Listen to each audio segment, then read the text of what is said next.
बहू, मुझे तुमसे कुछ जरूरी बात करनी थी। हाँ माँ जी बोलिए, क्या बात करनी है? बहू, मैं कुछ दिन से सोच रही थी कि घर की सारी जिम्मेदारियां तुम्हें दे दूं। तुम्हारा क्या ख्याल है? अरे माँ जी, आप तो बस हुक्म कीजिए। मैं तो आपकी जिम्मेदारियाँ पहले से लेने के लिए तैयार हूँ। मैं तो कब से सोच रही थी कि आप अपने घर की चाबियाँ तो जिम्मेदारी तो आप देती नहीं हो। हाँ बहू, मैं सोच रही थी कि अब घर की चाबियां तुमको दे देती हूँ।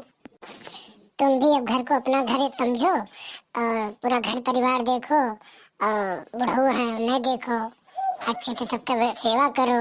जो है दुल्हन तुमसे जो है हमें और कुछ नहीं चाहिए।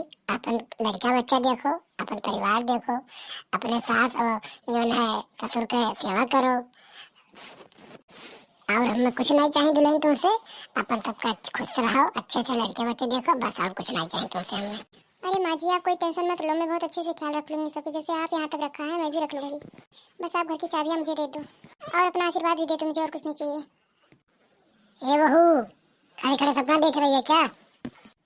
तुम्हें कुछ सुना आता है कि नहीं? तुम्हारे कनामा में जुआ हुआ रेंगा था कि नहीं?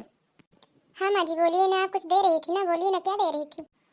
ये बताओ, तो सवेरे सवेरे भांग वांग खा लिए यू? मेरे कुछ चक्कर वक्कर आवत है, तुम्हें सुना है था जैसे कही था। हम तुम्हें कुछ दियत नहीं रहन, तुमसे चाय मांगत रहन। और इतना देर हो गया, 7 बज गए, सुबह हो गए, सूरज भगवान निकल गए और तू अभी तक कुछ सुनत नहीं हो। क्या माँ जी, आप कुछ देने वाली थी, दे ही नहीं रही हैं। सुबह सुबह चाय चाय दिमाग खराब कर दी, अभी मुझे टाइम नहीं है।